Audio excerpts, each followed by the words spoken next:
The Young and the Restless spoilers next week, November 3rd to November 7th, 2025. In the chilling calm that had settled over Genoa City, no one could have foreseen the storm that was about to break. Sharon Newman had lived through her share of heartbreaks, but nothing had prepared her for the nightmare of uncertainty surrounding her son, Noah. The accident that had left him clinging to life had already shaken her to the core, yet the longer he remained unconscious, the more questions began to surface, questions no one wanted to answer. The week began with the sterile hum of hospital lights and the quiet mechanical rhythm of Noah's breathing machine, but beneath that artificial calm was an unspoken dread that something was deeply wrong. Sharon could feel it in her bones, that creeping intuition that the world around her was not as it seemed. She had always been intuitive, sometimes even accused of being too emotional, but this was different. This was a mother's instinct whispering that the story they were being told wasn't the truth. Sharon had spent endless nights watching over Noah, speaking softly to him even though he could not hear. But on that cold November morning, everything changed. She noticed something, a twitch, a flicker, a faint movement of his hand. Hope surged through her chest so fast that it hurt. Nurses rushed in, doctors followed, and soon the small hospital room became a theater of frantic anticipation. After weeks in a coma, Noah's eyes began to open, but the light behind them was distant, hollow, unfocused. He looked alive, but something about his gaze made Sharon's blood run cold. It wasn't recognition. It was confusion, almost fear. For a split second, she wondered if this was really her son, or the ghost of the boy she had lost. The doctor assured her it was normal, a side effect of trauma, perhaps even partial memory loss, but the unease in Sharon's heart refused to fade. In the days that followed, her search for answers became an obsession. She couldn't shake the fragments of that terrible night, the way the police had rushed to close the case, the way Victor's calls to the hospital had gone unanswered for hours, the silence from the first responders who had been on the scene. There were gaps, missing time, missing files, missing clarity. Every instinct screamed that something had been altered. Sharon began visiting places Noah had been before the crash, retracing his final steps. That was how she crossed paths with Mitch Bacall, a name that had already hovered in whispers around the Newman family. He was charming in a practiced, deliberate way, the kind of man who knew how to disarm suspicion with politeness. He offered to help, to share what he knew about the night of the accident, claiming he had seen Noah hours before the crash. But beneath his calm demeanor, Sharon felt an undercurrent of tension, a weight behind his words that hinted at secrets left unsaid. Every time she asked a direct question, he changed the subject. His eyes, dark and unreadable, flickered whenever she mentioned the name of the hospital or the strange discrepancies in Noah's case file. There was something dangerous about Mitch's silence, an eloquent refusal that spoke louder than any confession. Sharon realized he was connected to this mystery, either as a witness or a player. Maybe he knew who had been in that car, maybe he had helped someone else escape, or maybe he had orchestrated something darker. Still, she needed him. His knowledge was the closest she had to the truth. She followed him against her better judgment, drawn into alleys of half-truths and unanswered phone calls. Every step felt like walking a tightrope between revelation and ruin. Sharon didn't notice that she was being followed too, that unseen eyes were watching her every move, waiting for her to dig too deep. As she delved further into the circumstances of the accident, her own safety began to unravel. One evening, after leaving Mitch's apartment, she sensed she was not alone. The air behind her shifted, the faint sound of footsteps echoed against the wet pavement. When she turned, there was nothing. But when she reached her car, the windshield bore a single word scrawled in condensation: "Stop." It wasn't just a warning. It was a threat. Sharon's heart pounded, and for the first time, she realized she had wandered into something far larger than a simple traffic accident. Mitch's connection to it, whether as an accomplice or a witness, made him both an ally and a danger. Meanwhile, Nick Newman refused to sit idly by while his mother endured this torment alone.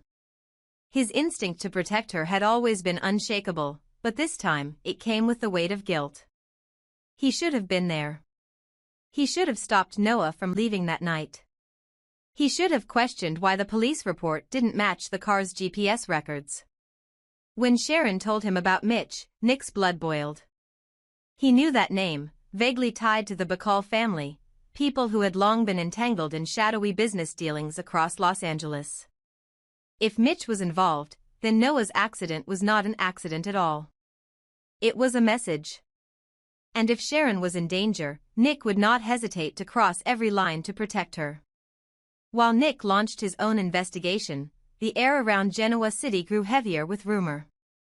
Reports began circulating online that Noah might not have survived after all, that the man in the hospital was not him. The tabloids turned the tragedy into spectacle, speculating that Victor Newman had pulled strings to conceal the truth to protect the family's image. Sharon, still clinging to the hope that her son was alive, refused to believe it. But as each day passed, the inconsistencies became harder to ignore. Doctors contradicted each other about Noah's condition. One nurse who had treated him was suddenly transferred out of state. Another disappeared completely. Even Noah's medical scans seemed altered, details changed, timestamps erased. It was as if someone was rewriting reality from the inside out. Then, in the middle of the confusion, came a sliver of light. Noah stirred again, this time with more awareness. His eyes darted around the room, confused but conscious. He whispered Sharon's name, or something that sounded like it. The relief that washed over her was immediate and overwhelming.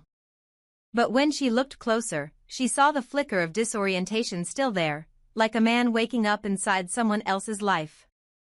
The doctors explained that amnesia could cause such disconnection, that the mind sometimes protects itself by erasing trauma. Yet Sharon felt a fracture in her heart that no scientific explanation could mend. She had her son back, but he was a stranger. Nick arrived moments later, and the tension between them melted for a brief instant as they watched their son breathe without assistance for the first time in weeks. But their relief was fragile, held together by hope rather than truth. Beneath the surface, both knew the same thing, that something sinister was lurking behind this recovery. Mitch Bacall's name kept echoing in their minds. Sharon remembered his cryptic warning, that Noah's accident wasn't supposed to happen this way. When she pressed him, he had gone silent, retreating behind the kind of fear that only comes from knowing too much. What neither Sharon nor Nick knew was that Mitch was already being hunted himself. There were forces who wanted to keep the truth buried, and his connection to the Bacall family had made him disposable. The secrets he carried were dangerous enough to destroy entire reputations, to tear down the walls of the Newman empire and expose the quiet war between corporate families that had simmered beneath Genoa City for decades. Mitch was a man cornered by his own choices, and the closer Sharon came to uncovering the truth, the closer she came to sharing his fate. Back in the hospital, Noah's condition improved rapidly, almost unnaturally so. He began to speak in fragments, recalling moments that sounded right but felt wrong, memories that seemed borrowed, voices that didn't belong. When Sharon asked about the crash, his expression turned blank, almost rehearsed. "It just happened," he murmured, but the tone of his voice was foreign. It wasn't denial, it was detachment. The accident had erased more than memory, it had erased identity. Sharon left the room that night trembling, unsure if she had just spoken to her son or to the shell of someone else. Nick's suspicions deepened when he reviewed Noah's car data himself. The last signal before the crash came from a remote area outside Los Angeles, near an abandoned industrial complex. He shared this with Victor, who immediately recognized the coordinates as the site of an old corporate facility once owned by the Bacalls. If Noah had been there that night, then Mitch's involvement was no longer speculation, it was fact. Victor's eyes hardened as he swore to uncover the truth. For him, this was no longer about one man's mistake, it was an attack on the Newman legacy itself. As the week drew to a close, the tension around the family reached its breaking point. Sharon, exhausted and fragile, clung to the fragile hope that her son's recovery meant an end to the nightmare. Yet even in her relief, she felt the storm's eye watching her. Mitch Bacall had vanished. The hospital's administrator had resigned suddenly. And though Noah was awake, the man who looked at her with her son's eyes did not truly know who she was. The line between life and death, truth and deception, had blurred beyond recognition. Lucas Adams' arrival as the new Noah only deepened the mystery. His presence brought a new layer of unease to the story, a man reborn, yet reborn into confusion. Was he the same Noah, or had something fundamental changed during his long sleep? His eyes held secrets, his silence carried weight, and as Sharon stood beside him, she felt the terrifying realization that perhaps the real nightmare was only just beginning. Because if Noah was truly alive, then someone, somewhere, had gone to unimaginable lengths to make sure he stayed that way. And whatever those lengths were, they were drenched in danger, deceit, and the kind of darkness that would not rest until every truth was dragged screaming into the light. When Noah finally opened his eyes, the world around him felt like a blur of light, noise, and distorted fragments of memory. The sterile white ceiling above him seemed to tilt and shift as if it were alive, the air heavy with the scent of disinfectant and fear. For a long moment, he didn't recognize where he was or why his body felt like it had been borrowed from someone else. Each breath came with pain, each blink brought images that collided and broke apart before they could make sense. Sharon stood at his bedside, her hand trembling above his as though afraid to touch him, afraid that if she did, the fragile reality would dissolve. Nick watched from the corner of the room, silent, wary, holding his own panic behind a mask of determination. Their son had come back to them, but not entirely. His eyes were open, yet distant, trapped in some internal fog. Doctors spoke of brain trauma and confusion, but no medical term could describe the haunting vacancy in Noah's stare. He tried to remember, but the memories slipped like sand through his fingers. He saw flashes of headlights, a twisted road, maybe a shadow in the rearview mirror, but nothing that could explain why he had ended up in that canyon. The crash had shattered more than his bones. It had fractured his mind, scattering his recollections into unreachable corners. As he drifted in and out of consciousness, voices blended around him, some familiar, others not. He heard Sharon's soft weeping, Nick's quiet questions, and something else, a name that lingered like smoke in his head. Sienna. Nick and Sharon exchanged worried glances every time the name surfaced. They had already heard whispers of Sienna Bacall, a woman whose connection to Noah was murky and controversial. She had appeared in his life suddenly, and just as quickly, everything began to spiral. Sharon had once dismissed Sienna as another fleeting infatuation, but now, with Noah barely clinging to clarity, the thought that she might have been involved in his accident gnawed at her relentlessly. Nick had his own suspicions. He had found fragments in Noah's phone records, late-night calls, encrypted messages, locations that made no sense. Sienna's name appeared in them again and again like an echo that refused to die. When Noah's condition stabilized, the questions began. The police wanted answers. Nick wanted the truth. Sharon wanted reassurance that her son hadn't been caught in something darker than anyone realized. But Noah's mind was a maze. Every time they tried to lead him back to that night, he grew pale, trembling, unable to distinguish between memory and nightmare. He remembered the canyon, the sound of tires skidding, and then, nothing. Only the feeling that someone had been there, someone behind him, a voice shouting his name before everything went black. The doctors said the trauma might take months to fade, but Nick didn't have months. He needed answers now, and he believed that Sienna Bacall held them. It wasn't long before they discovered that Sienna had vanished. Her apartment was empty, her phone disconnected, and her friends claimed not to have heard from her since the night of the crash. The Bacall family's reputation for secrecy only deepened the mystery. Mitch Bacall had already crossed paths with Sharon during her investigation, and though he had offered sympathy, there had been a flicker of guilt behind his eyes that told a different story.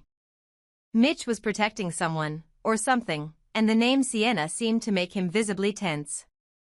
Sharon could sense that his silence wasn't out of ignorance but out of fear. If Sienna had been with Noah that night, then she had every reason to disappear, and every secret to keep buried. Nick's investigation took a darker turn when he encountered the name Detective Burrow. The man was supposedly assigned to Noah's case, but when Nick tried to meet him at the hospital, he was nowhere to be found. The police department had no official record of his current assignment, and his badge number led to an officer who had retired years earlier. Sharon had met him briefly. He had shown up the morning after Noah's surgery, calm, professional, asking strange questions about the Bacalls, about whether Noah had mentioned a deal or a meeting.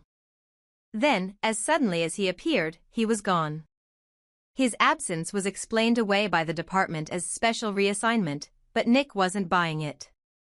Someone had sent Burrow to watch, not to investigate. The more Nick dug, the clearer the connections became. Mitch Bacall had been in contact with Detective Burrow in the days before the accident. Phone records confirmed multiple calls late at night, calls that lasted only a few seconds. Burrow had also visited the canyon where the crash occurred before the official police team arrived.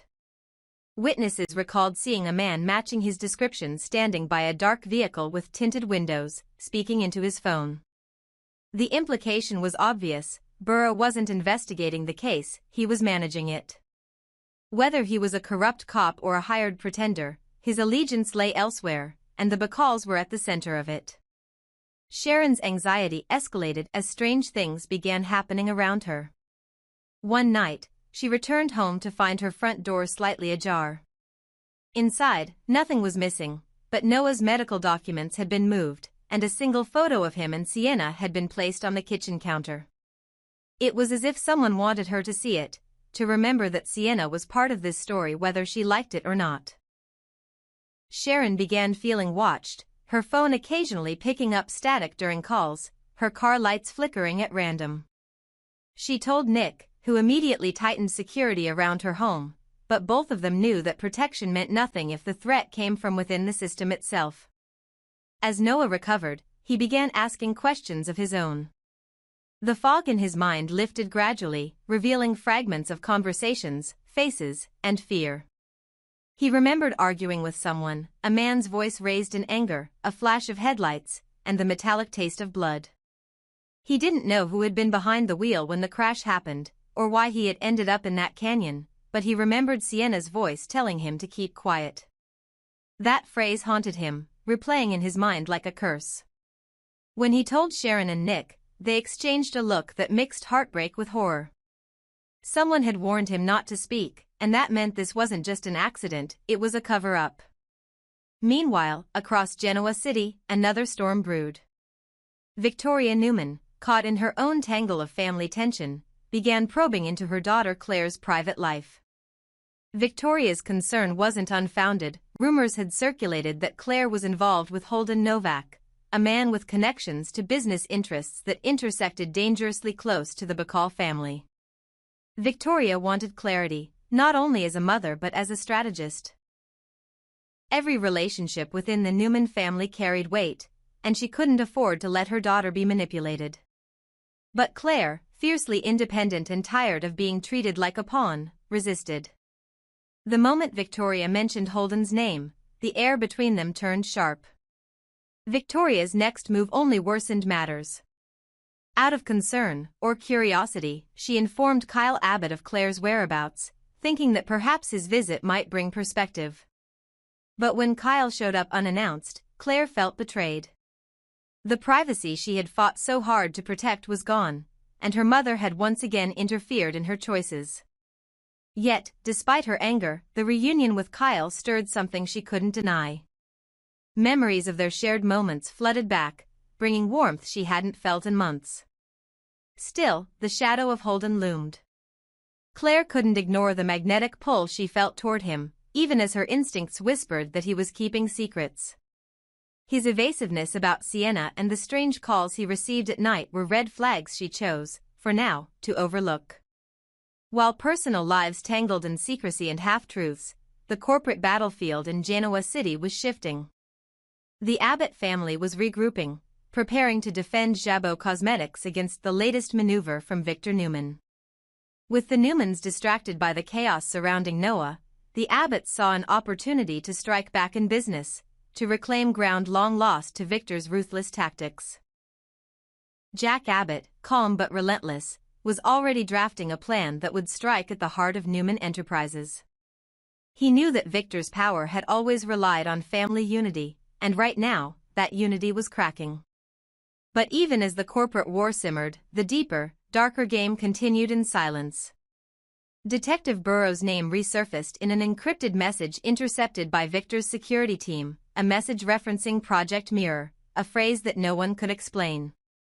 Mitch Bacall had disappeared, Sienna remained untraceable, and the only person who could connect the dots was a young man recovering from brain trauma, his memories blurred by fear.